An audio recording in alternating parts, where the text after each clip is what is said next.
Good afternoon, everybody, and welcome. I guess we don't have enough seats today. Wow. In the last quarter century, a sitting president of the United States has come to Davos only twice. Both times it was Donald Trump. So when I asked to serve in this new role that I have, he was one of the first leaders I called and invited to return. I first met the president about 25 years ago, but I worked most closely with him during the early months of COVID. This was March 2020. Markets were under extreme stress. Some economists were warning we could be headed towards a second Great Depression. What stood out to me during the extraordinary period was the president's willingness to bring together people from governments, from business, across institutions, across perspective, to think differently, and importantly, to act decisively.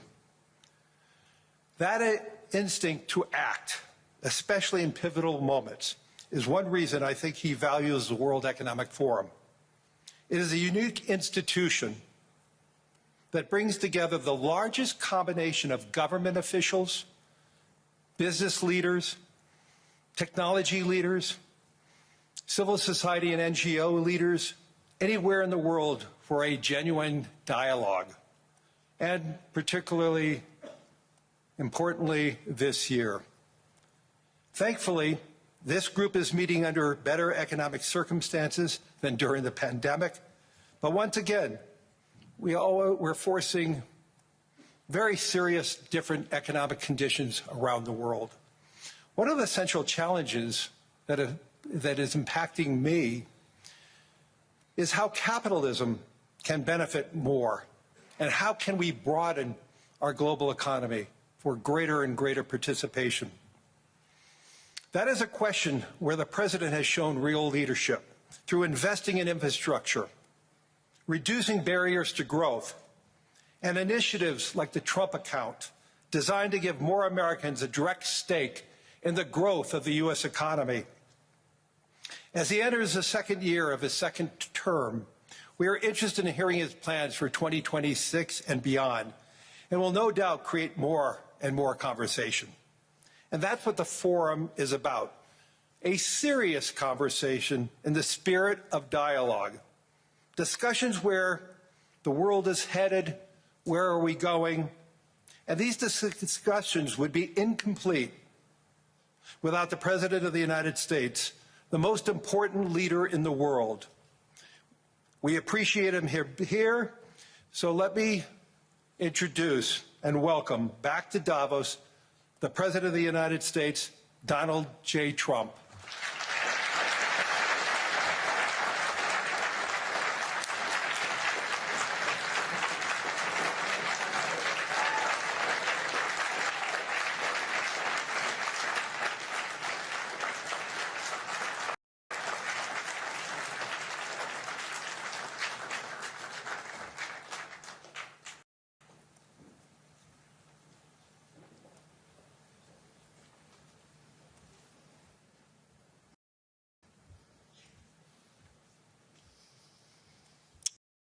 Well, thank you very much, Larry. It's great to be back in beautiful Davos, Switzerland, and to address so many respected business leaders, so many friends, few enemies, and all of the distinguished guests. It's a who's who, I will say that. I've come to this year's World Economic Forum with truly phenomenal news from America. Yesterday marked the one-year anniversary of my inauguration, and today, after 12 months back in the White House, our economy is booming, growth is exploding, productivity is surging, investment is soaring, incomes are rising, inflation has been defeated, our previously open and dangerous border is closed and virtually impenetrable, and the United States is in the midst of the fastest and most dramatic economic turnaround in our country's history. Under the Biden administration, America was plagued by the nightmare of stagflation, meaning low growth and high inflation, a recipe for misery, failure, and decline. But now, after just 1 year of my policies, we are witnessing the exact opposite: virtually no inflation and extraordinarily high economic growth.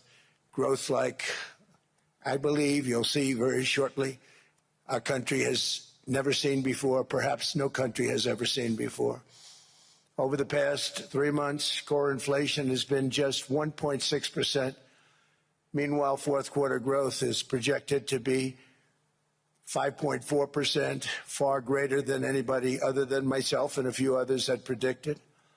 Since the election, the stock market has set 52 all-time high records. So that's in 1 year, 52 records, adding $9 trillion in value to retirement accounts, 401ks, and people's savings. People are doing very well. They're very happy with me. Since my inauguration, we've lifted more than 1.2 million people off of food stamps, and after 4 years in which Biden secured less than $1 trillion of new investment in our country. Think of that, 1 trillion, substantially less than that. In 4 years, we've secured commitments for a record-breaking $18 trillion, and we think when the final numbers come out, they'll be closer to $20 trillion of investment. That's never been done by any country at any time, not even close. Just over 1 year ago, under the radical left Democrats, we were a dead country. Now we are the hottest country anywhere in the world. In fact, the United States economy is on pace to grow at double the rate that was projected by the IMF just last April. And with my growth and tariff policies, it should be much higher. I really believe we can be much higher than that. And this is all great news, and it's great for all nations. The USA is the economic engine on the planet, and when America booms, the entire world booms. It's been the history. When it goes bad, it goes bad. You all follow us down, and you follow us up, and we're at a point that I don't believe we've ever been. I never thought we could do it this quickly. My biggest surprise is I thought it would take more than a year, maybe like a year and 1 month. But it's happened very quickly. This afternoon, I want to discuss how we have achieved this economic miracle, how we intend to raise living standards for our citizens to levels never seen before, and perhaps how you too and the places where you come from can do much better by following what we're doing, because certain places in Europe are not even recognizable, frankly, anymore. They're not recognizable. And we can argue about it, but there's no argument. Friends come back from different places. I don't want to insult anybody and say I don't recognize it. And that's not in a positive way. That's in a very negative way. And I love Europe, and I want to see Europe go good. But it's not heading in the right direction. In recent decades, it became conventional wisdom in Washington and European capitals that the only way to grow a modern Western economy was through ever-increasing government spending, unchecked mass migration, and endless foreign imports. The consensus was that so-called dirty jobs and heavy industry should be sent elsewhere, that affordable energy should be replaced by the Green New Scam, and that countries could be propped up by importing new and entirely different populations from faraway lands. This was the path that Sleepy Joe Biden administration and many other Western governments very foolishly followed, turning their backs on everything that makes nations rich and powerful and strong. And there's so much potential in so many nations. The result was record budget and trade deficits and a growing sovereign deficit driven by the largest wave of mass migration in human history. We've never seen anything like it. Quite frankly, many parts of our world are being destroyed before our very eyes, and the leaders don't even understand what's happening. And the ones that do understand aren't doing anything about it. Virtually all of the so-called experts predicted my plans to end this failed model would trigger a global recession and runaway inflation. But we have proven them wrong. It's actually just the opposite. In 1 year, our agenda has produced a transformation like America has not seen in over 100 years. Instead of closing down energy plants, we're opening them up. Instead of building ineffective, money-losing windmills, we're taking them down and not approving any. Instead of empowering bureaucrats, we're firing them, and they're going out and getting jobs in the private sector for 2 and 3 times what they were making in government. So they started off hating me when we fired them, and now they love me. Instead of raising taxes on domestic producers, we're lowering them and raising tariffs on foreign nations to pay for the damage that they've caused. In 12 months, we have removed over 270,000 bureaucrats from the federal payrolls, the largest single-year reduction in government employment since the end of World War II. Nobody thought that was coming, but we had no choice. To make a country great, you can't have all federal jobs. We've cut federal spending by $100 billion and slashed the federal budget deficit by 27% in the single year. It's going to go down quite a bit more from that, driving inflation way down from the record highs of the Biden administration. Every month, they went up and up and up. I promised to cut 10 old regulations for every single new regulation, but instead I've cut, actually, till this point, 129 regulations for every 1 new regulation approved. So every time they come in with a new regulation, we do at least 10, but so far it's averaging out to 129, if you can believe it. In July, we passed the largest tax cuts in American history, including no tax on tips, no tax on overtime, no tax on Social Security for our great seniors. We also provided 100% expensing. That's the one they like. And bonus depreciation for all new equipment and capital investments to help companies expand and shift production to America. They are so in love with that. They build a plant, they're able to deduct it immediately, the whole thing, rather than waiting 38 to 41 years in the old days. This is a miracle taking place. Nobody thought it would ever be done by any country, but it's done by us. It was what made my first term the most successful 4-year term that we've ever had from a financial standpoint. And now we've upped it. This is a 10-year program, not a 1-year program. But you're allowed to deduct everything in 1 year. It used to be 38 to 41 years. With tariffs, we've radically reduced our ballooning trade deficit, which was the largest in world history. We were losing more than $1 trillion every single year, and it was just wasted. It was going to waste.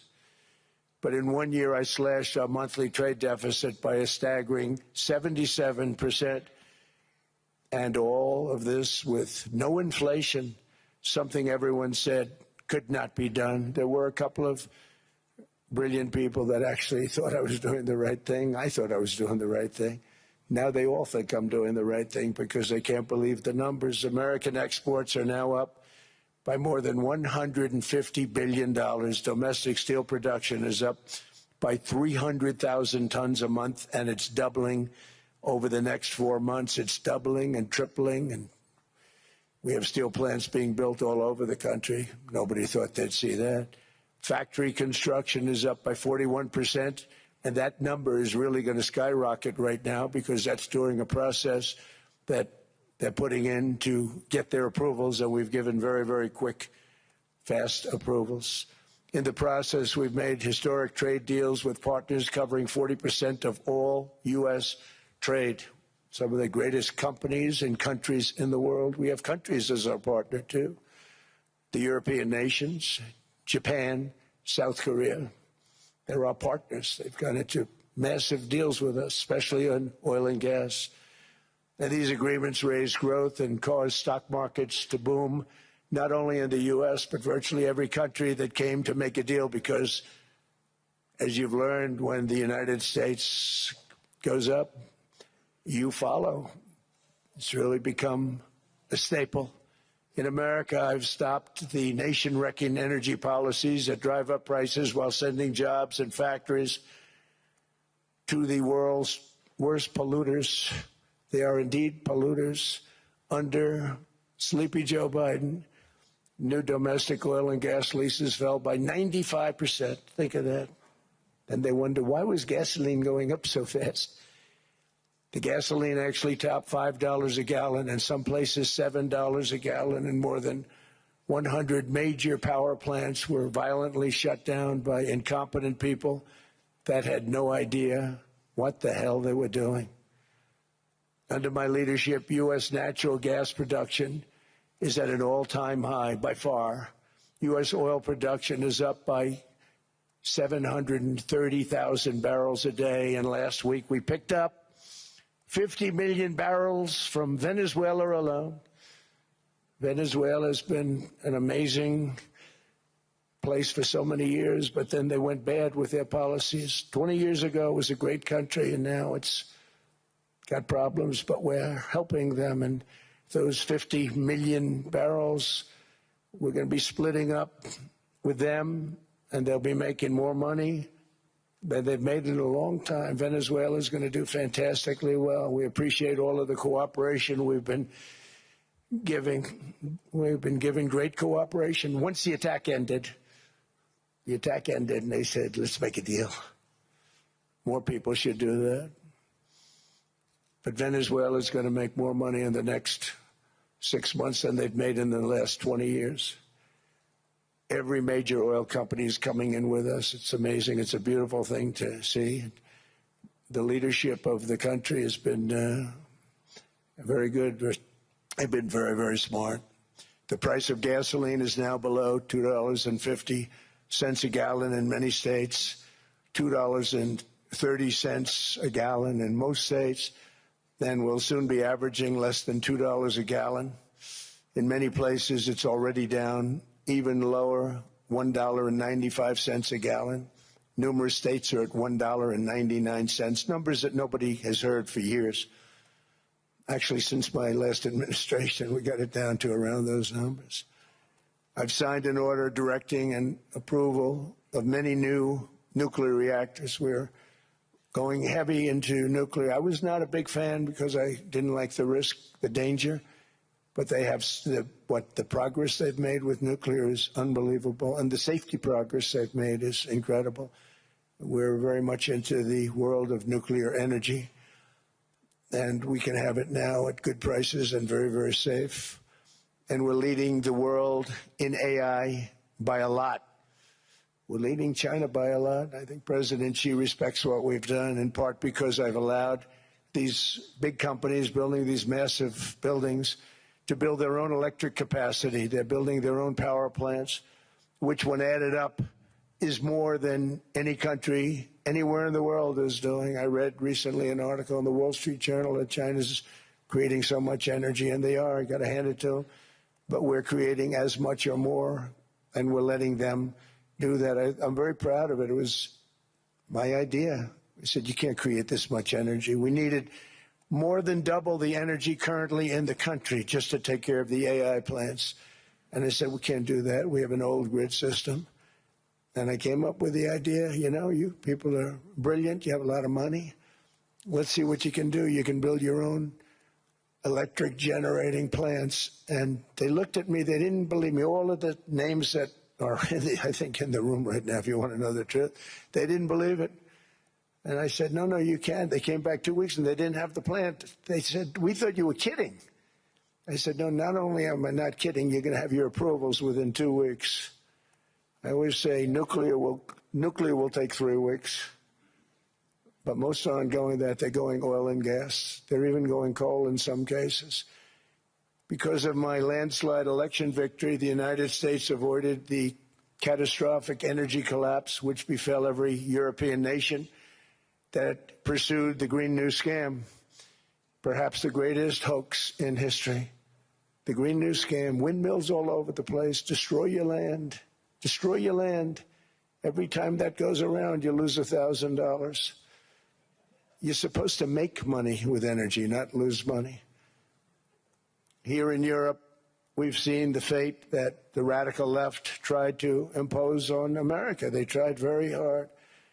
Germany now generates 22% less electricity than it did in 2017, and it's not the current chancellor's fault. He's solving the problem. He's going to do a great job. But what they did before he got there, I guess that's why he got there. And electricity prices are 64% higher.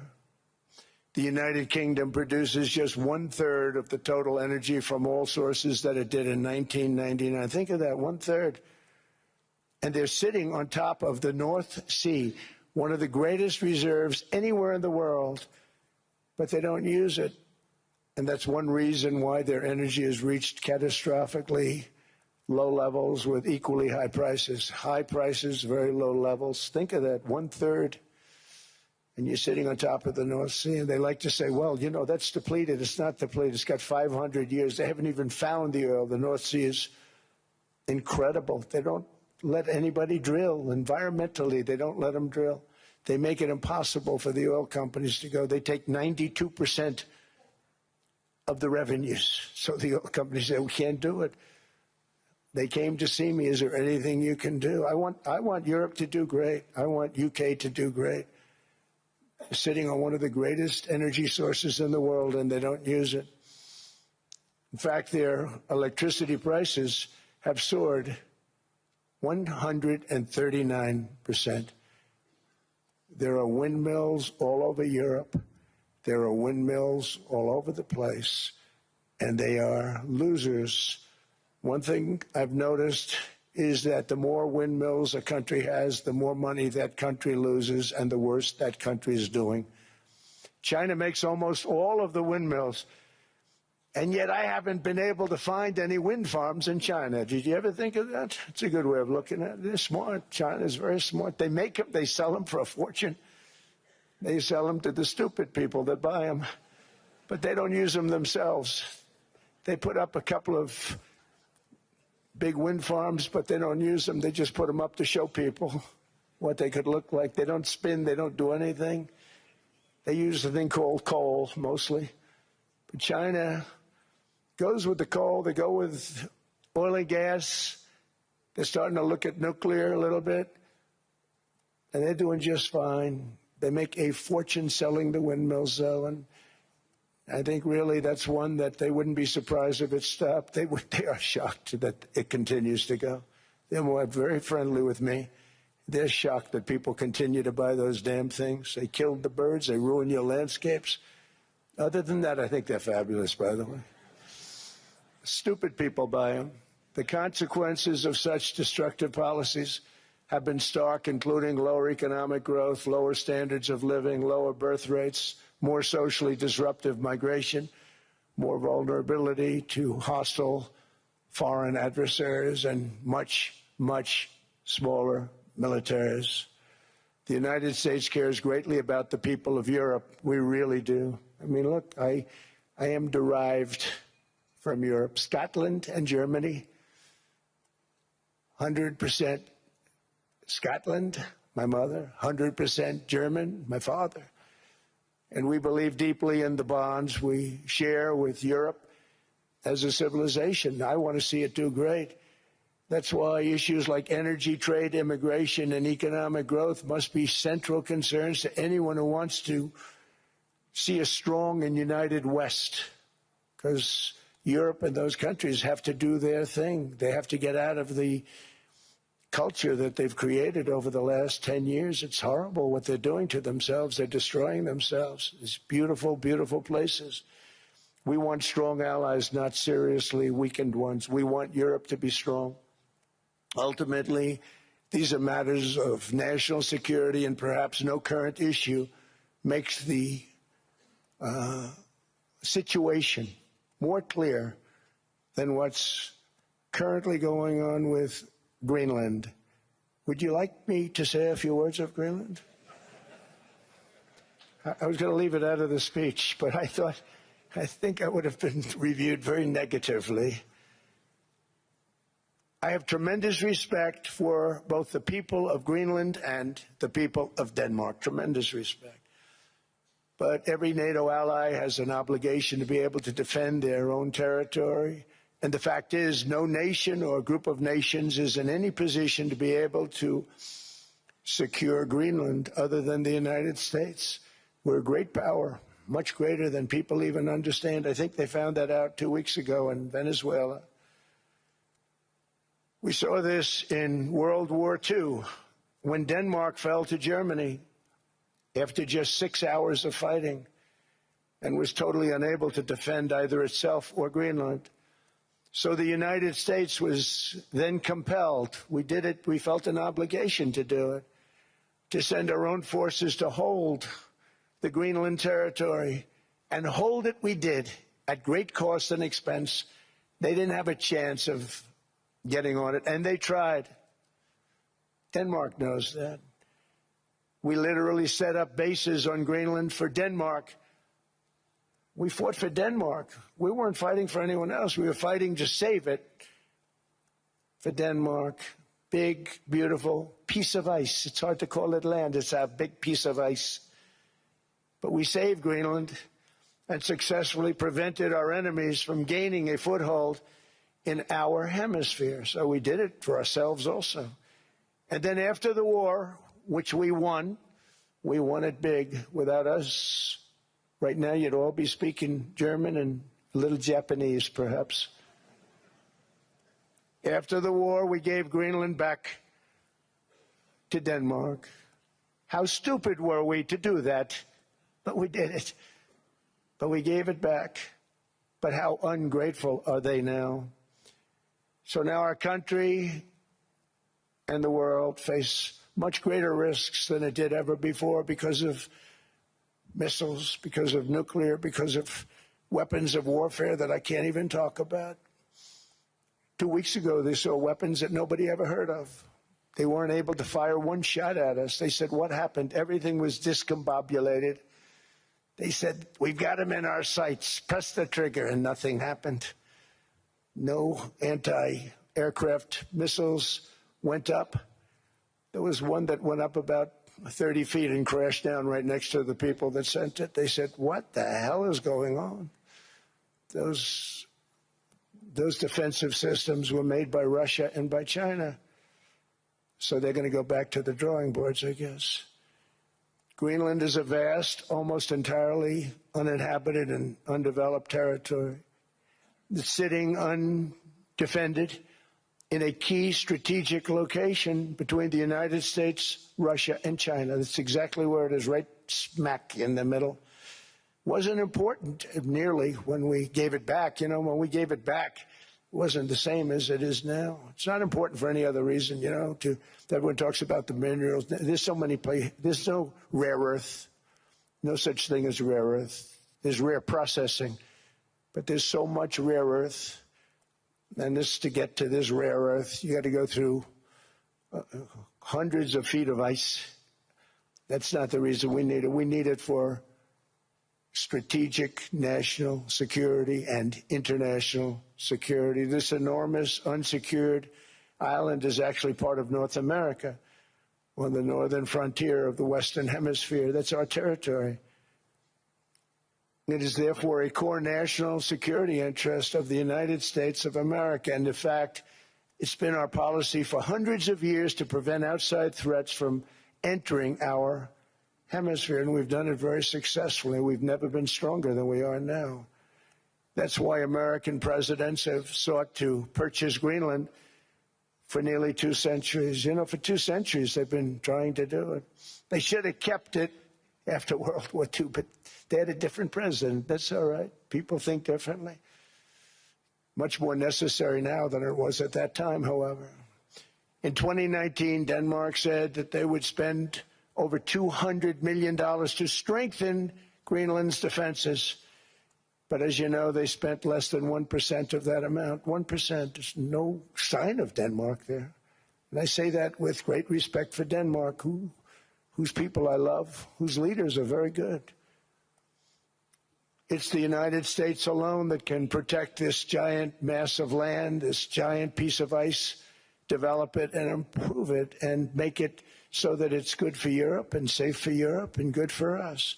And that's the reason I'm seeking immediate negotiations to once again discuss the acquisition of Greenland by the United States, just as we have acquired many other territories throughout our history, as many of the European nations have. They've acquired. There's nothing wrong with it. Many of them, some went in reverse, actually, if you look. Some had great, vast wealth, great, vast lands all over the world. They went in reverse. They're stuck back where they started. That happens too. But some grow. But this would not be a threat to NATO. This would greatly enhance the security of the entire alliance, the NATO alliance. The United States is treated very unfairly by NATO. I want to tell you that. And when you think about it, nobody can dispute it. We give so much and we get so little in return. And I've been a critic of NATO for many years.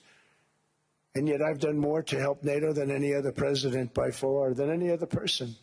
You wouldn't have NATO if I didn't get involved in my first term. The war with Ukraine is an example. We are thousands of miles away, separated by a giant ocean. It's a war that should have never started, and it wouldn't have started if the 2020 U.S. presidential election weren't rigged. It was a rigged election. Everybody now knows that. They found out. People will soon be prosecuted for what they did. It's probably breaking news, but it should be. It was a rigged election. You can't have rigged elections. You need strong borders, strong elections, and ideally a good press. I always say it. Strong borders, strong elections, free, fair elections, and a fair media. The media is terrible. It's very crooked. It's very biased, terrible. But someday it'll straighten out because it's losing all credibility. Think of it. When I went in a landslide, a giant landslide, won all 7 swing states, won the popular vote, won everything, and I only get negative press. That means that it has no credibility. And if they're going to get credibility, they're going to have to be fair. So you need a fair press. But you also need those other elements. And I inherited a terrible, terrible situation. If you look, the border was open.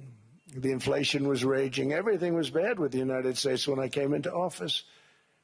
But I also inherited a mess with Ukraine and Russia, something that would have never happened. And I know Putin very well. He and I would discuss Ukraine. It was the apple of his eye, but he wasn't going to do anything. I said, Vladimir, you're not doing it. He would never have done it. It was terrible what happened. I could see it happening, too. After I left, I could see it happening.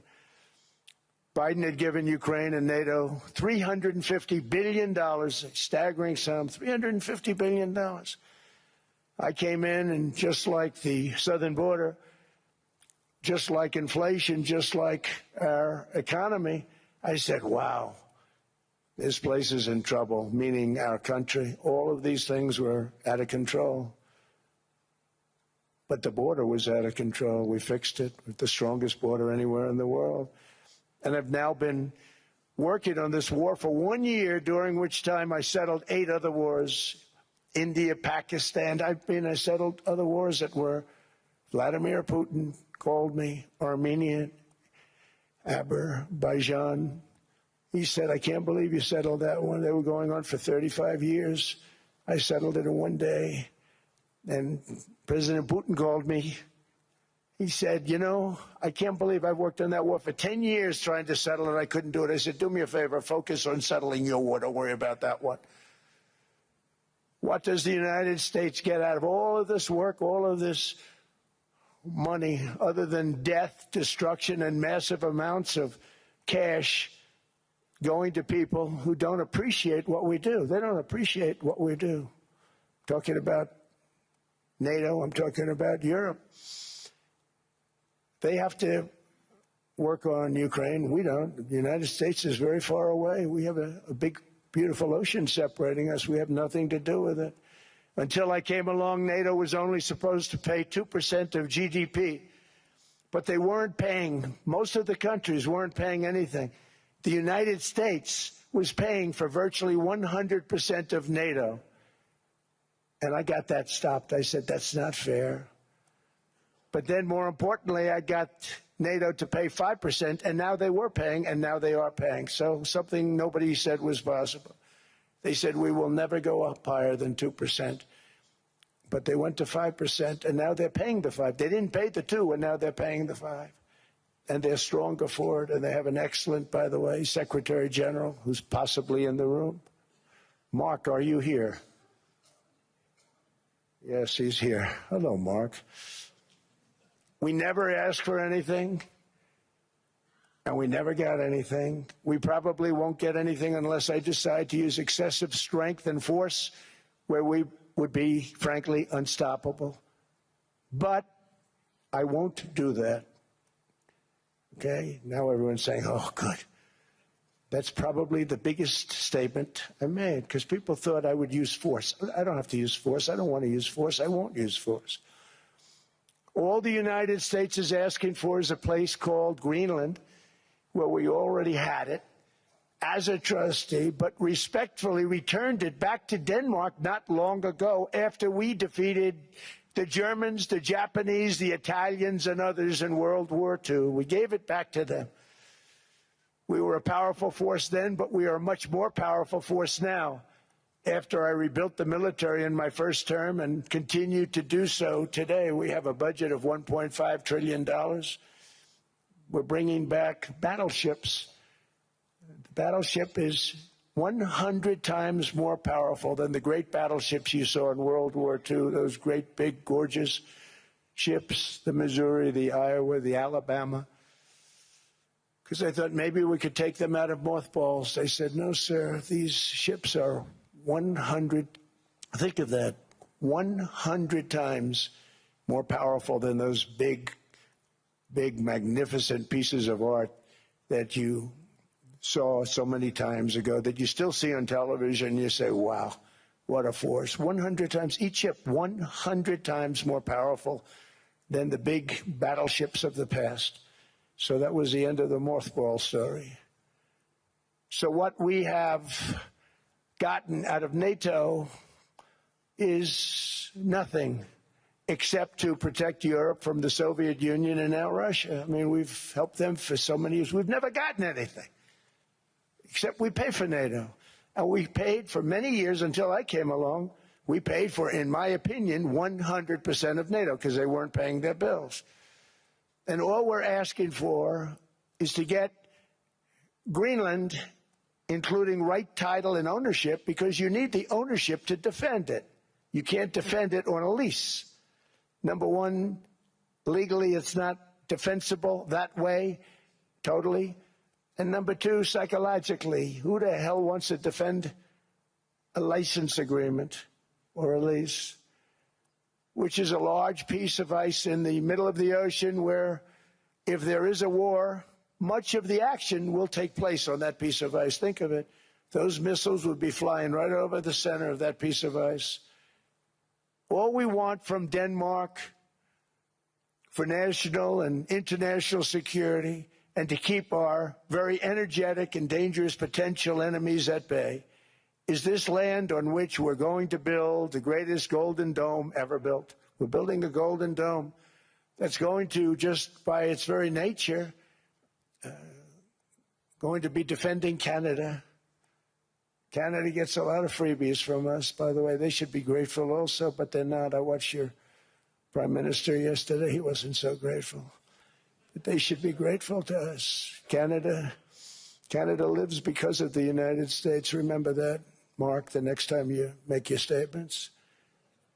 What we did for Israel was amazing, but that's nothing compared to what we have planned for the United States, Canada, and the rest of the world. We are going to build a dome like no other. We did it for Israel. And by the way, I told Bibi, stop taking credit for the dome.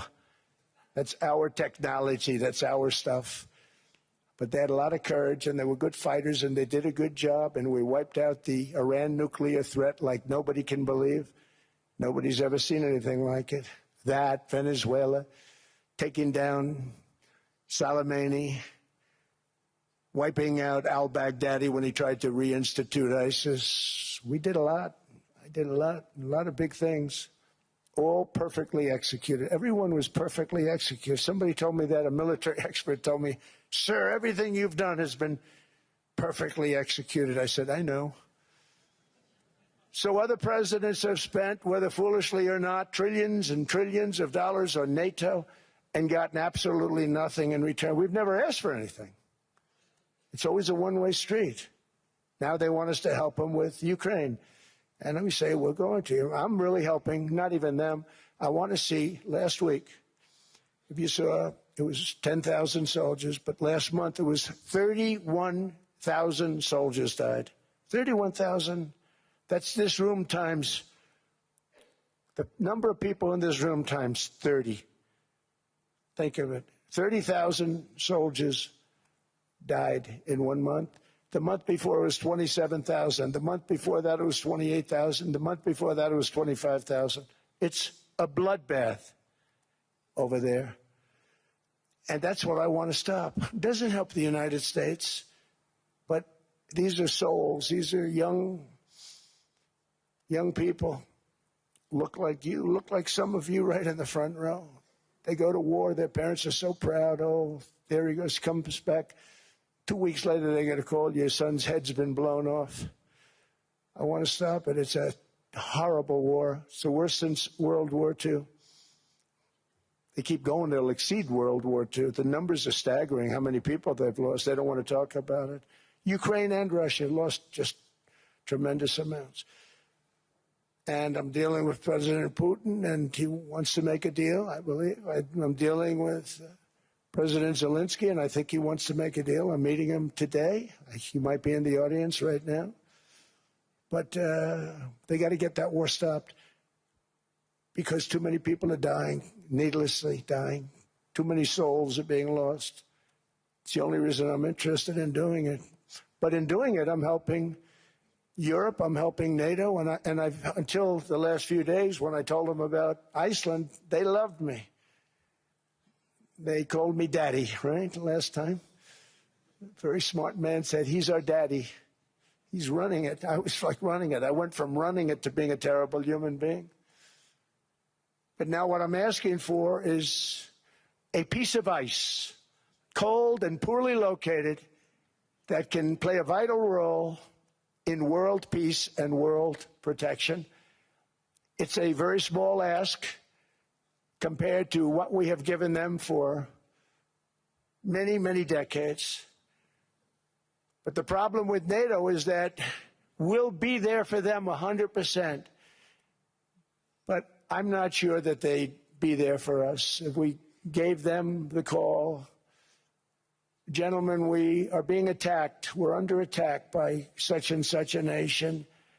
I know them all very well. I'm not sure that they'd be there. I know we'd be there for them. I don't know that they'd be there for us. So with all of the money we expend, with all of the blood, sweat, and tears, I don't know that they'd be there for us. They're not there for us on Iceland, that I can tell you. I mean, our stock market took the first dip yesterday because of Iceland. So Iceland's already cost us a lot of money. But that dip is peanuts compared to what it's gone up. And we have an unbelievable future in that stock. That stock market is going to be doubled. We're going to hit 50,000, and that stock market's going to double in a relatively short period of time because of everything that's happening. But this is a good example. After giving NATO and European nations trillions and trillions of dollars in defense, they buy our weapons. We make the greatest weapons in the world, but now we're going to make them faster, much faster. You saw that. I put a cap on the salaries.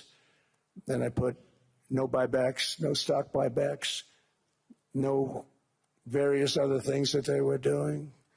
I mean, they were making $50 million, but it would take them 3 years to give you a Patriot missile. I said, that's not good. My chauffeur can do a better job than that, and he makes slightly less than 50. They make big salaries. If they're going to make those big salaries, they're going to have to produce a lot faster. The good news is we have the greatest equipment in the world. Now we're going to start making it a lot faster. They're going to build additional plants. And all of the money that goes into stock buybacks is going to go into building plants. We're not allowing stock buybacks by defense companies any longer. They're going to build new plants to make Tomahawks, Patriots. We have the best equipment, F-35s. F-47, the new one just coming out. They say it's the most devastating plane, fighter jet ever. Who knows? They called it 47. If I don't like it, I'm going to take the 47 off it. I wonder why they called it 47. We'll have to think about that. But if I don't like it, I'm going to take that 47 off. But it's supposed to be the Stage 6. It's supposed to be the first Stage 6 plane, undetectable, like our B-2 bombers were undetectable. They flew right over Iran. They were undetectable. And they did their job, and they got the hell out of there. So we want a piece of ice for world protection, and they won't give it. We've never asked for anything else, and we could have kept that piece of land, and we didn't. So they have a choice. You can say yes, and we will be very appreciative, or you can say no, and we will remember.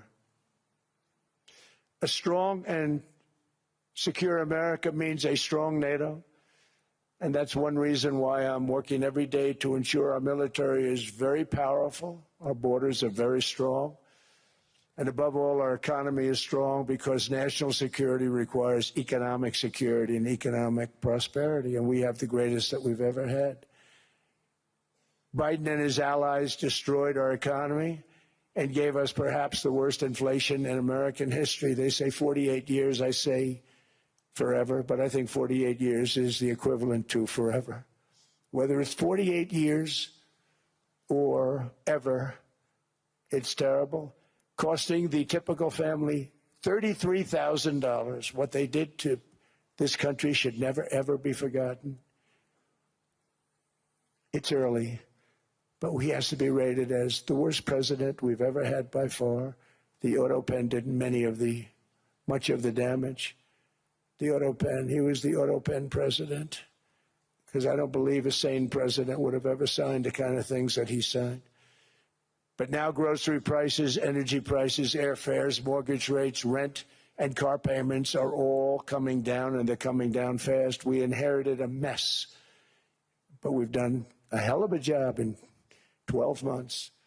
Under my most favored nation policy for drug prices, the cost of prescription drugs is coming down by up to 90%, depending on the way you calculate. You could also say 5, 6, 7, 800%. There are two ways of figuring that. But we have a favored nations policy that every president wanted, no president was able to get. I got it, and other nations approved it. And I had to use tariffs in order to get it because they said, no way. In other words, a pill that costs 10% in London costs $130. Think it costs $10 in London, costs $130 in New York or in Los Angeles. And I'd say, boy, that's bad. Friends of mine would say, you know, we go to London, you can buy the stuff for nothing. We go all over the world, we can buy it for nothing. Because basically America was subsidizing every nation in the world because presidents allowed them to get away with it. It became very tough. So when I called up Emmanuel Macron, I watched him yesterday with those beautiful sunglasses. What the hell happened?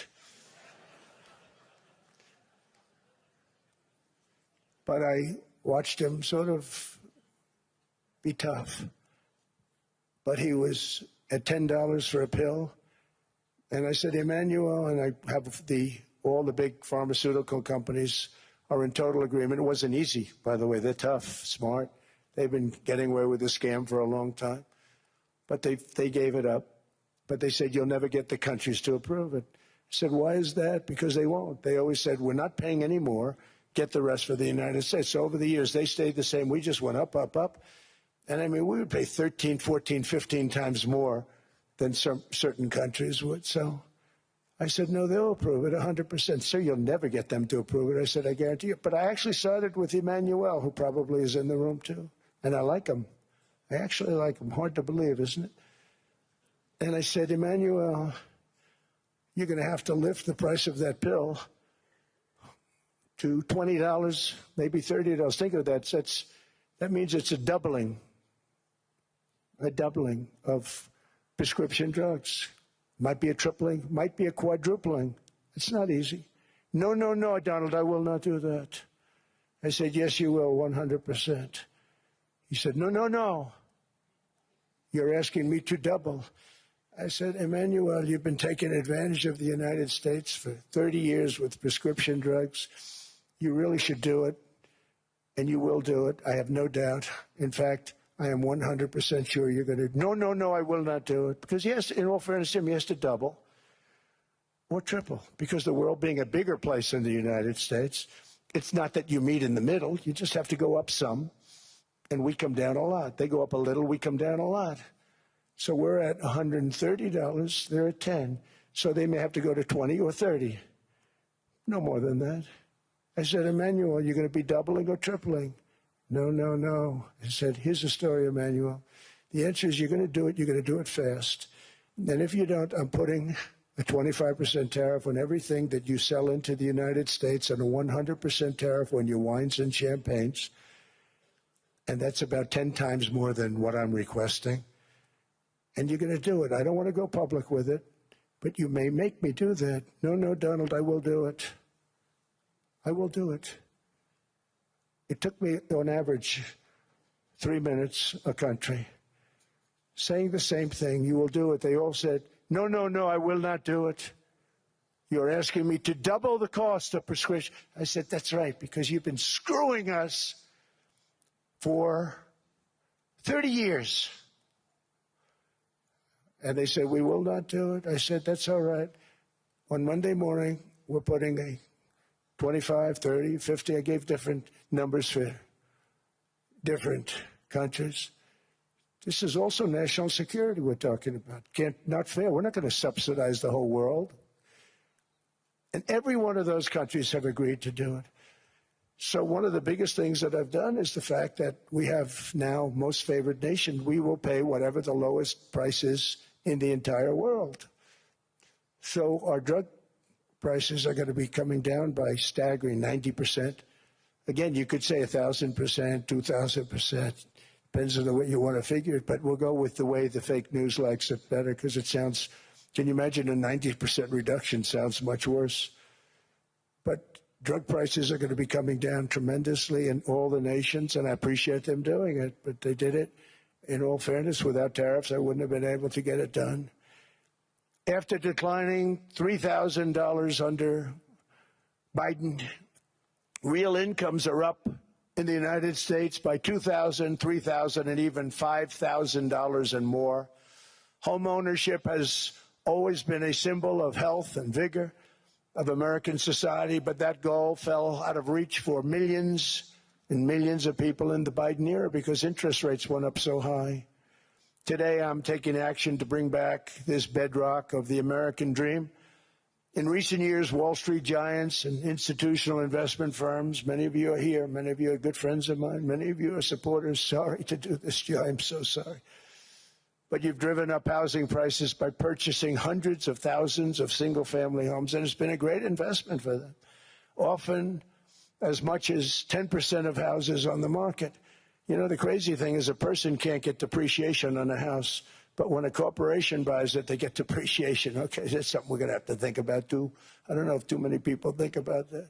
You buy a corporation, they buy 500 houses. They buy hundreds of thousands. They buy 500 houses. They can take depreciation. A person sweats and works and buys one house, they can't. But homes are built for people, not for corporations, and America will not become a nation of renters. We're not going to do that. That's why I have signed an executive order banning large institutional investors from buying single-family homes. It's just not fair to the public. They're not able to buy a house. And I'm calling on Congress to pass that ban into permanent law, and I think they will. One of the biggest barriers to saving for a down payment has been surging credit card debt. The profit margin for credit card companies now exceeds 50%, one of the biggest. And they charge Americans interest rates of 28%, 30%, 31%, 32%. Whatever happened to usury? So to help our citizens recover from the Biden disaster, all caused by this horrible precedent, I'm asking Congress to cap credit card interest rates at 10% for 1 year.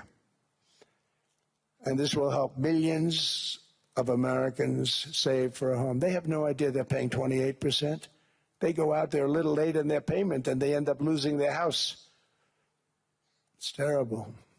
To unleash innovation in savings and financing, I'm also working to ensure America remains the crypto capital of the world.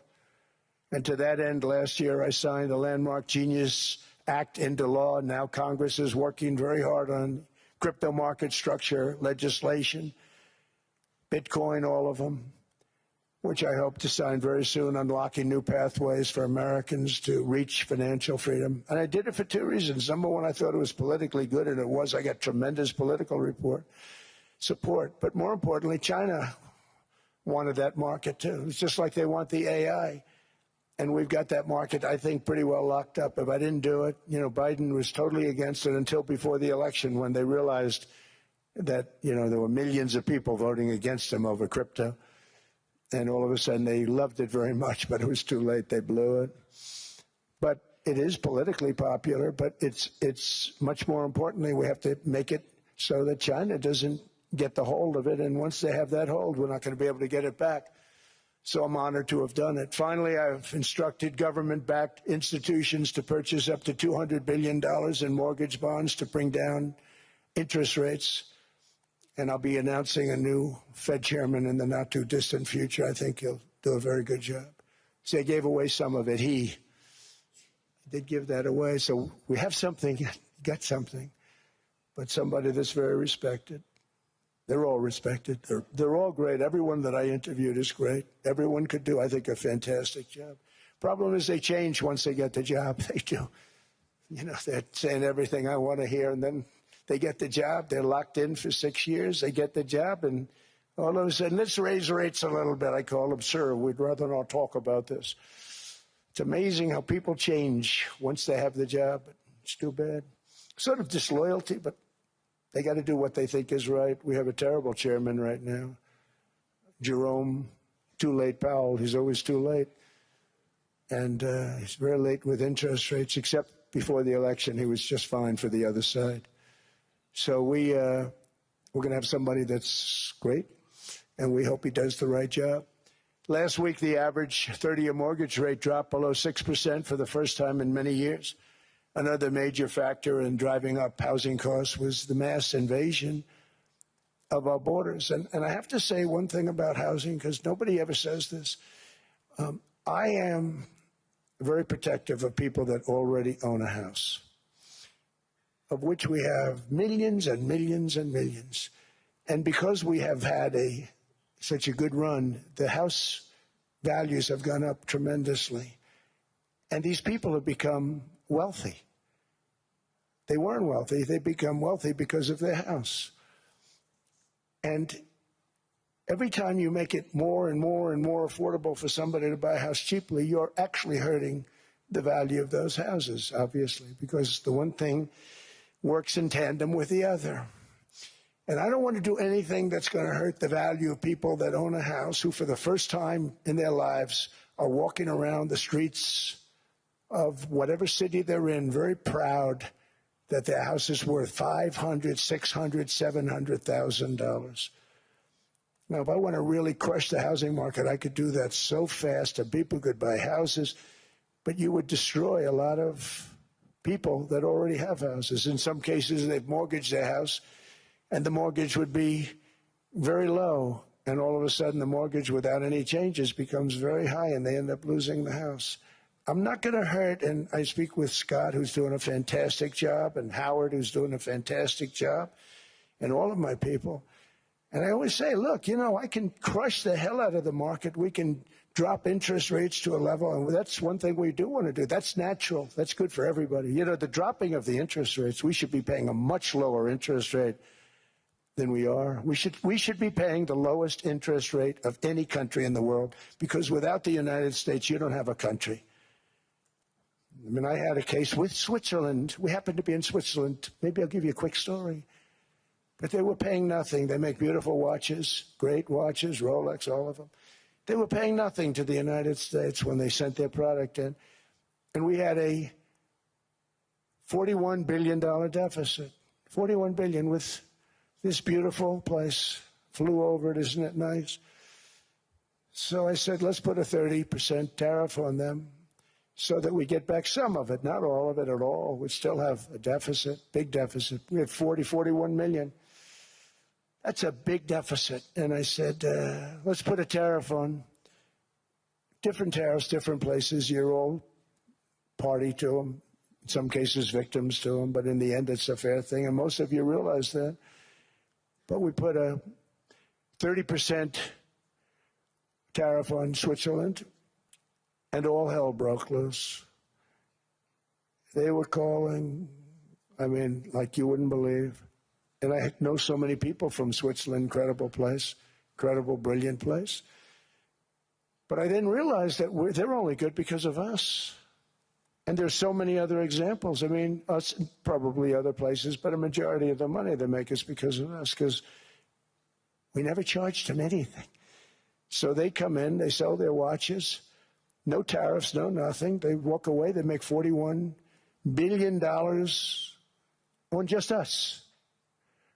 So I said, no, we can't do that. So I'm going to bring it up. I still would have a deficit pretty substantial, but I brought it up to 30%. And I guess Prime Minister, I don't think President, I think Prime Minister called a woman, and she was very repetitive. She said, no, no, no, you cannot do that, 30%. You cannot do that. We are a small, small country. I said, yeah, but you have a big, big deficit. You may be small, but you have a bigger deficit than big countries. He said, no, no, no, please, you cannot do it. Kept saying the same thing over and over. We are a small country. I said, but you're a big country in terms of, and she just rubbed me the wrong way, I'll be honest with you. And I said, all right, thank you, ma'am, appreciate it. Do not do this. Thank you very much, ma'am. And I made it 39%. And then all hell really broke out. And I was paid visits by everybody. Rolex came to see me. They all came to see me. But I realized, and I reduced it, because I don't want to hurt people. I don't want to hurt them. And we brought it down to a, lower level. Doesn't mean it's not going up. But we brought it down to a lower level. But they pay now, tariff. But I realized that we have many places like that where they're making a fortune because of the United States. Without the United States, they wouldn't be making anything. Think of it. Switzerland made $41 billion on us. And as she said, it's a small place. And I realized with that, I don't know, it was so, because she was so aggressive. And I realized in that conversation that the United States is keeping the whole world afloat. Many places, I could give you 6, 7 places just in the people in this little area. I know every one of them. They're sort of, they're looking down. They don't want to see me and they don't want to stare me in the eyes. But they're taking advantage of, everybody took advantage of the United States. But I've been very fair, and I gave them a tariff, and it was fine. But I realized that without us, it's not Switzerland anymore. Without us, it's not any of the countries that are represented here.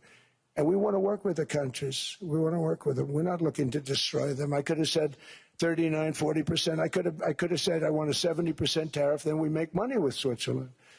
But Switzerland would have been probably destroyed, financially destroyed. I don't want to do that. But we should be paying the lowest interest rate of everybody. I hope Scott's listening to this, because we should be paying the lowest interest rate of everybody. Without us, most of the countries don't even work. And then you have the protection factor. Without our military, which is the greatest in the world by far, without our military, you have threats that you wouldn't believe. You wouldn't believe. You don't have threats because of us, and that's because of NATO. One other thing, and I have to say it so importantly, in the old days, and I used to say I'm the youngest in the room. Now I'm among the older. I hate to say it. I don't feel old, but I'm among the older. But I remember not long ago, 20, 25 years ago, when good news came out about, let's say, the United States. The United States had a great quarter. The United States had a great month. All the stocks went up. And that's the way it's supposed to be. Now when they say the United States had a record quarter, it's unbelievable how well it's doing, all the stocks crash because they say, oh no, inflation, inflation, they're going to raise interest rates. And they do. Some of these stupid people like Powell, they raise interest rates. And what they do is they stop you from being successful. It used to be when we had a great quarter, a great month, great earnings, great anything, any good news, the stock market went up. That's the way it's going to be. We got to do that again because that's the way it should be. Now when we have a great month, they want to kill it. Like we did over 5%. People were surprised. We should do 20%. We could do 25%. When we announce good numbers, and the reason is they're so petrified of inflation. And growth doesn't mean inflation. We've had tremendous growth with very low inflation. In fact, growth can fight inflation, proper growth.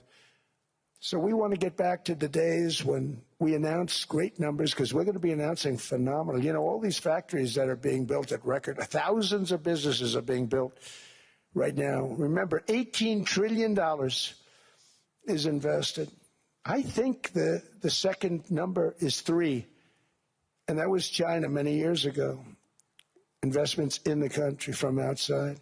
18 trillion, nobody's ever seen. And that's money coming in and building things, factories. Thousands of businesses are being built. Thousands. Hundreds of big factories, car plants are moving back to the United States. They're coming in from Canada. They're coming in from Mexico, from Japan. Japan's coming in and building plants here in order to avoid tariffs. They're coming in from China. They're coming in from all over the world. We have more plants being built now, car plants, than we've ever had built, even in the heyday from the 1940s and 50s. And they're bigger. They don't use renovations anymore where they take an old plant, they rip it down, they build a brand new plant, super modern plant. But it's happening at levels that nobody's ever seen. In 2024, the U.S. built less than 2 million new homes, but Biden admitted more than 8 million new migrants. And those days are over. In 2025, for the first time in 50 years, the United States had reverse migration. Boy, that was nice. And these were criminals that were being taken out of our country because they allowed people to come into our country from jails, from gangs, drug dealers, murderers. 11,888 murderers. We've gotten most of them out. And then ICE gets beat up by stupid people from leadership in Minnesota. We actually are helping Minnesota so much, but they don't appreciate it. Most places do. You know, Washington, D.C. is the safest place now in the United States. It was a very dangerous place to walk, and now you can walk with your wife, your kids, right through the middle of the city. Right now, Washington, D.C. is as safe as it gets. It was one of the most unsafe, I had to admit. We sent in the military, the National Guard. Within 2 months, it was great. Within 3 months, it's like a really great place and a safe place and a beautiful place. It's even been cleaned up. The graffiti's gone. The fences are gone. We don't have to worry about fences anymore. All of the places, the grasses are cut and replaced with new grass in many cases. It's all going to happen in the spring.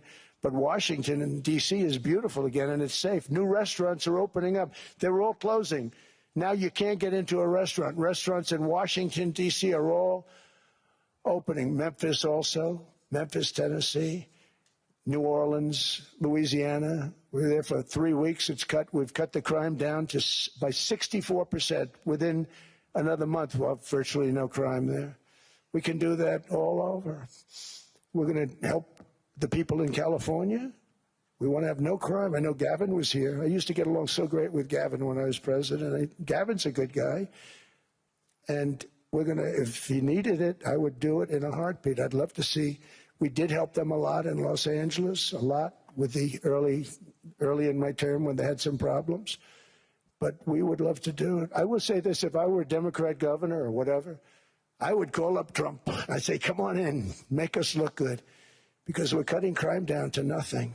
And we're taking people out, career criminals, who are only going to do bad things, and we're bringing them back to their countries. But where we've done it, it's been amazing. And we have a capacity to do it at much greater levels.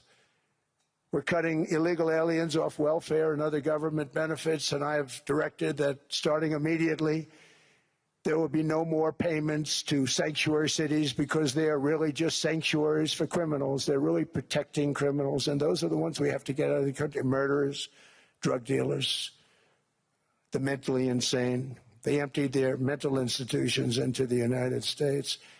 And despite that, we have the lowest crime numbers that we've ever had in the history of the country. Just came out.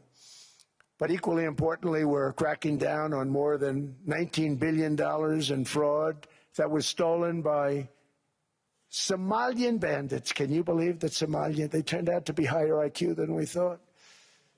I always say these are low IQ people. How did they go into Minnesota and steal all that money? And we have, you know, they're pirates. They're good pirates, right? But we shoot them out of the water just like we shoot the drug boats out. They're not pirating too many boats lately, do you notice? When they go out into those boats, they want to take over $1.5 billion tanker loaded up with oil. And they say, we're going to blow up your boat. They have powerful weapons. You hit the side of the boat, you blow the whole thing up. The insurance companies are petrified. So they say, just give them the boat. We'll give them money instead. And I don't do that. We blow them right the hell out of the water. We see them going out, we blow them out of the water. We don't have any pirates so much anymore. If we do, they won't be there long.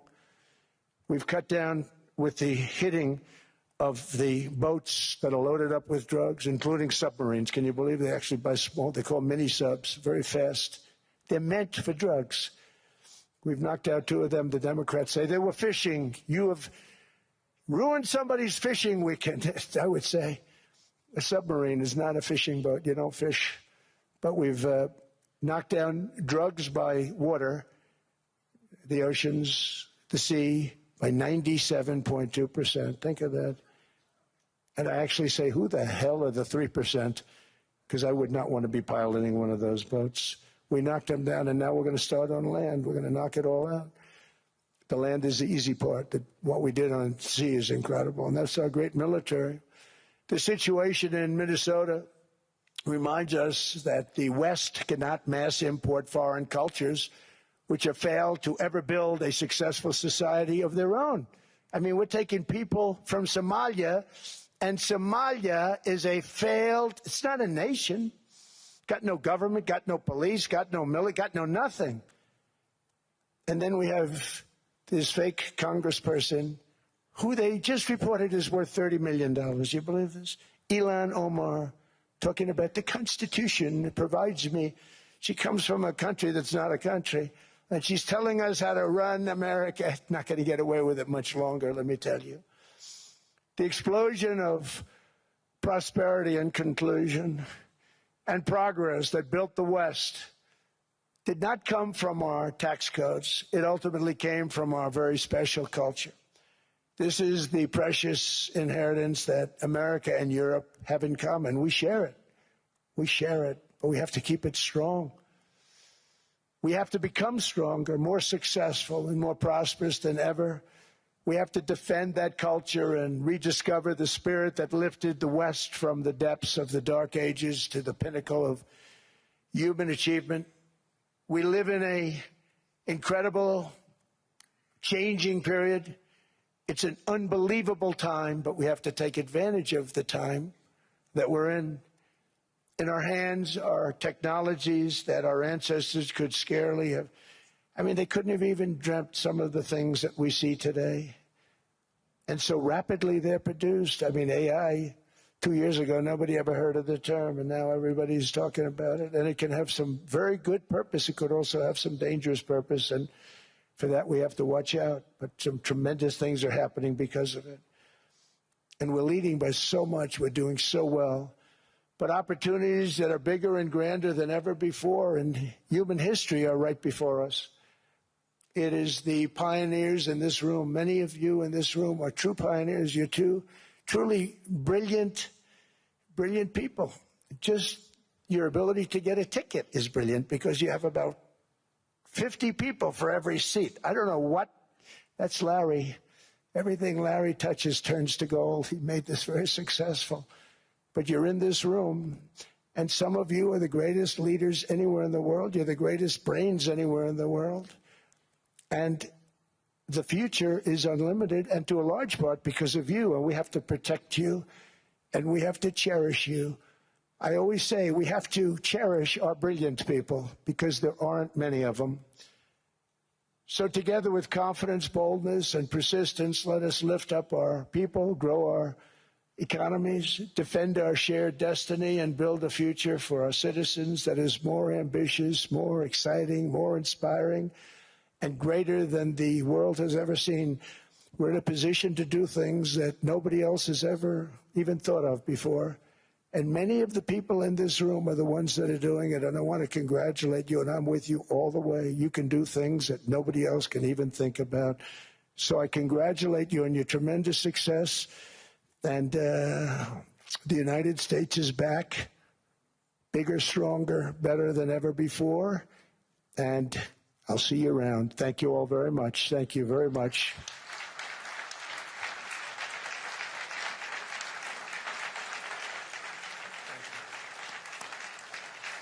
Thank you.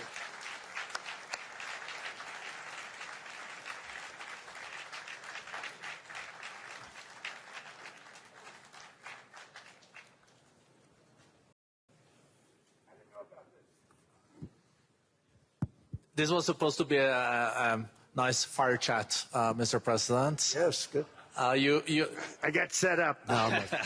I did know. You made the job for the moderator really easy. Thank you, Mr. President, for your speech. I do have a few follow-up questions, if it's okay. Sure. I don't think I should start with Greenland, maybe. I'll start with the economy. The U.S.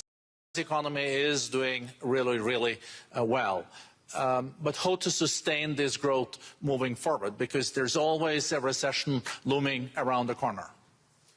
Well, you know, the one thing about economies and recessions is sometimes you get hit unexpectedly and there's nothing you can do about it. They're all brilliant people, but there's nothing. One example was COVID.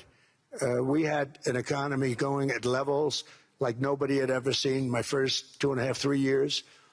And then I heard the word pandemic, not COVID. They came up with that name over a period of time. We won't get into that. But I heard the word pandemic. And I had a poll come out that was so strong just prior to that. And I was with the two best pollsters, McLaughlin and Fabrizio. And they said, sir, George Washington and Abraham Lincoln, if they came back and ran as president and vice president, they couldn't beat you. And then what happened is the following day, I was told to stay tuned because there's something really bad happening in China. There are bodies laying all over Wuhan, right around that certain building that we talk about. I always said it came from Wuhan. It did come from Wuhan. And there were body bags. We saw it by satellite. And they said, there are strange things happening in China. And so it began. And we ended up with the COVID, and the whole world suffered. We did a phenomenal job. I don't think we got the credit we deserve. We did something that Operation Warp Speed, which some people say was one of the greatest military feats ever. We did a great job. Used our military, used a lot of people. But sometimes you get hit with things, nothing you can do. You get hit with things like that unexpectedly. And we got through it. And when I left, the stock market was higher than it was previous to the COVID coming up. And that was, I called it a great achievement. But things happen. Bad things happen. The things that we can stop are wars, if we're smart. That we can stop. Those are a matter of being intelligent and having intelligent people on the other side. Because wars are the worst of all. Wars are worse than anything. But we can stop wars because that's sort of up to us. But things like dust flying in the air, wherever COVID comes from or whatever comes, sometimes you have to be a little bit lucky. But we are poised to have an economy like no other, not only in this country, but anywhere. And you know, when you hear the kind of numbers that I can tell you that Scott Bessent was with me the other day, and he's looking at numbers. He said, I can't. And that's all he's done his whole life, pretty much your whole life. Scott, you weren't going to be a football player, I don't think. Scott was not that great at football, but he was always good at numbers, right? And he was looking at numbers. He said, I've never seen anything like this. We're poised to do things that no other country has ever done. And, you know, luck, I hate to say it, but we need a little luck. We don't want to get hit by something that nobody could have thought. Whoever thought we were going to hit by a pandemic? You know, when I heard the word pandemic, I said, oh, that's an ancient problem. World War I, they lost 100 million people. It actually ended World War I. A lot of people don't know. The Spanish flu in World War I ended the war because all the soldiers were sick. The soldiers were so sick on both sides, and that war was raging, and they were all dying from the Spanish flu. They were sick as dogs. They couldn't fight. So, you know, you don't know how that would have turned out. But so we do, I mean, subject to that, and I always have to put a caveat in for it, but we're poised to have the greatest growth of any large country, I think any country that there's been. When you look at what's happening in the United States, it's really amazing. Thank you. One thing that maybe keeps you up at night, I know you don't sleep that much anyway, Mr. President, is the debt. The U.S. debt is high, is now the biggest expenditure on your budget. How to get out of that impasse? Well, the big thing is growth. I mean, growth is the way. If we grow like this, we go from having at $37 trillion, we go from having high debt to low debt. But we also are cutting expenses, you know, the old-fashioned way. We have extraordinary growth. I think we're going to be growing our way out. I think we're going to be paying off debt. We're taking in tremendous money from tariffs fairly. And again, I'm using them judiciously. You know, Switzerland's a case study. I could have gotten much more. I could have asked for much more. But we're using them judiciously. But I think growth, most importantly, and then cutting costs. Now, if you take a look at Minnesota, $19 billion in fraud and other things. People going to airports, they came into the country, they don't have 10 cents, and they're leaving with hundreds of thousands of cash in their bags. When we get to that, and our DOJ, Pam, and Todd, and all the people that work over there, and all of the people that work in here, I can tell you, Scott Bessent is working on that. It's a priority, right? You have your whole team. We're in there looking for where this money is coming from, how much it is. It could be more than $19 billion. Can you believe that? That's just one state. If we were able to cut out 50% of the fraud, 50%, and we should be able to do better than that, we would have a balanced budget without having to talk about even growth. So we have a lot of options, but we're working very hard on that. That's a big deal. It's not just the protests, the fake protests done by agitators and, you know, professional insurrectionists. That's what they are. They're professional troublemakers. But we are looking very strong at the money, too, in Minnesota and other places. I think, Mr. President, also the $500 billion invested in artificial intelligence and the frontier technologies last year also were driving growth exponentially in the U.S. Well, AI has been a big factor. AI is massive. I mean, Mark Zuckerberg showed me a plant where he put it over a map of Manhattan, and it was basically the size of Manhattan. This is not, I said, you got to be kidding. It's a plant that was miles long, miles wide, very high. I don't think it was high like the Empire State Building, but it was high. And it literally covered most of the island of Manhattan. That's called a big plant. And, you know, when I heard they're going to spend $50 billion building, and I said, you know, if you spend $50 million, you can build a nice little shopping center. If you spend $500 million, you can build a good shopping center.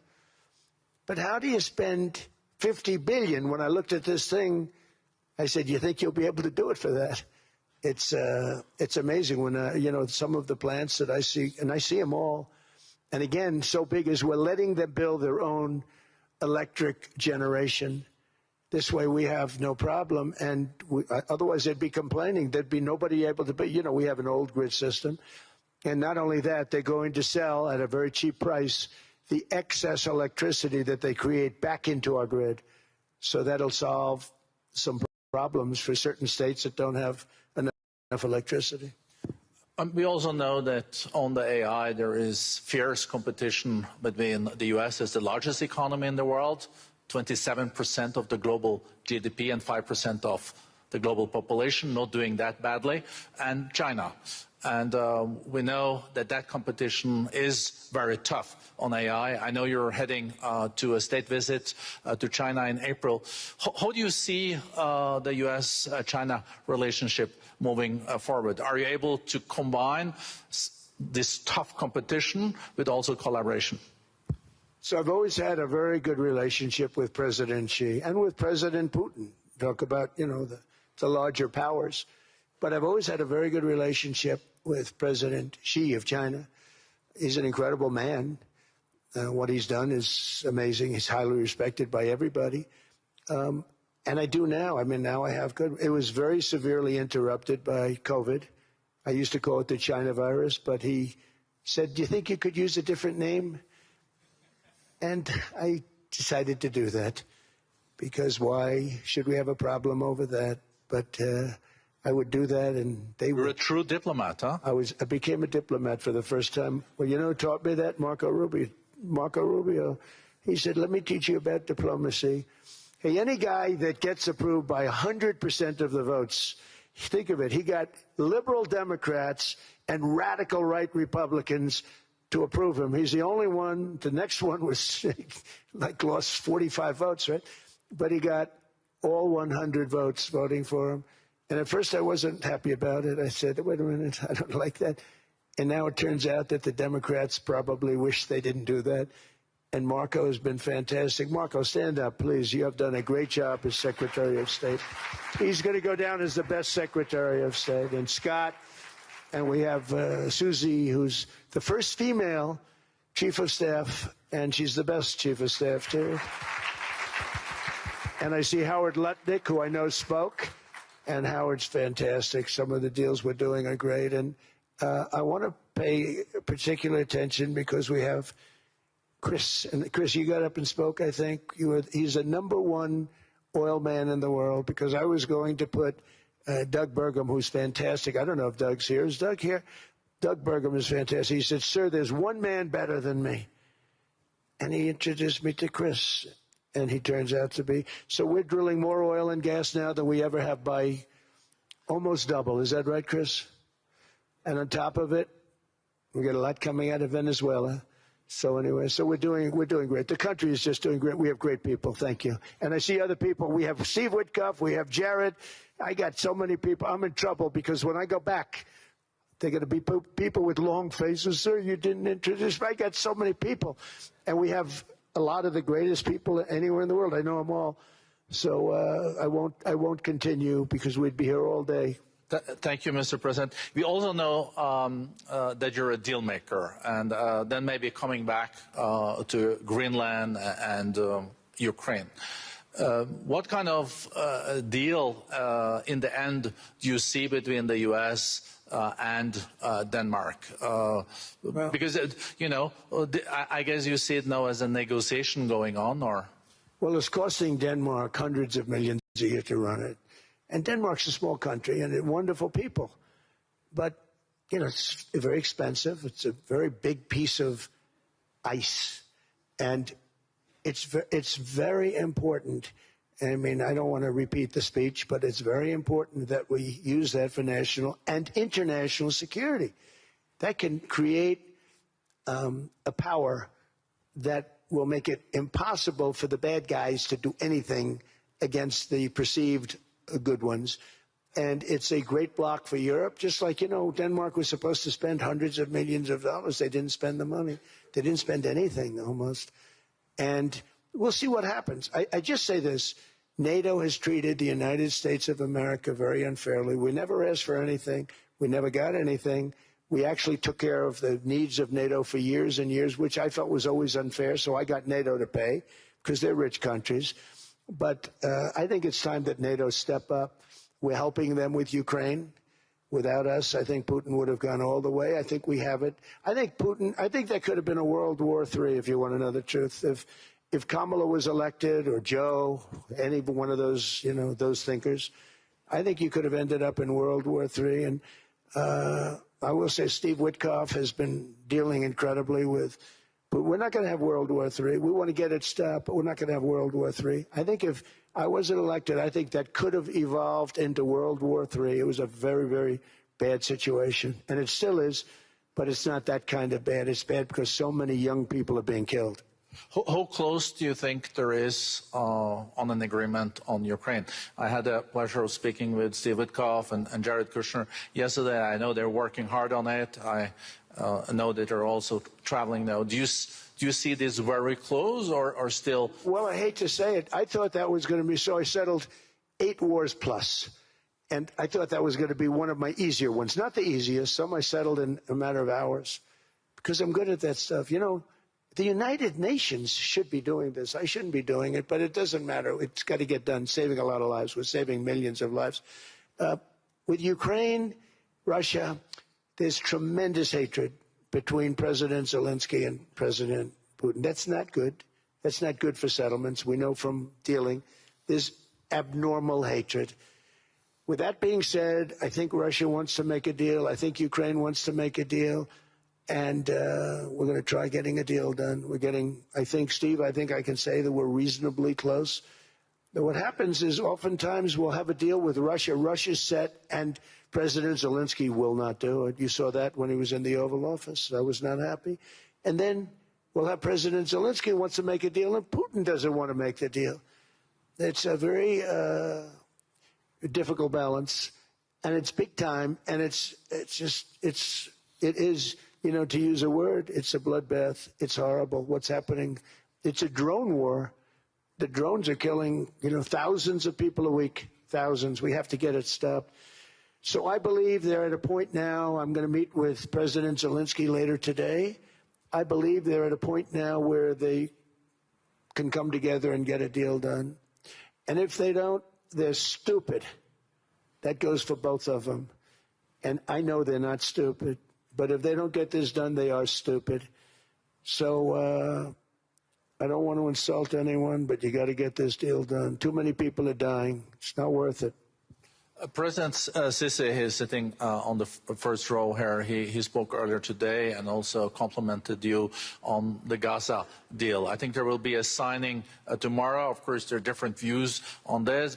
But how important do you think this signing is on the Board of Peace? And do you think this is going to sustain? Do you think we now will see Gaza reconstructed and the billions of US dollars invested?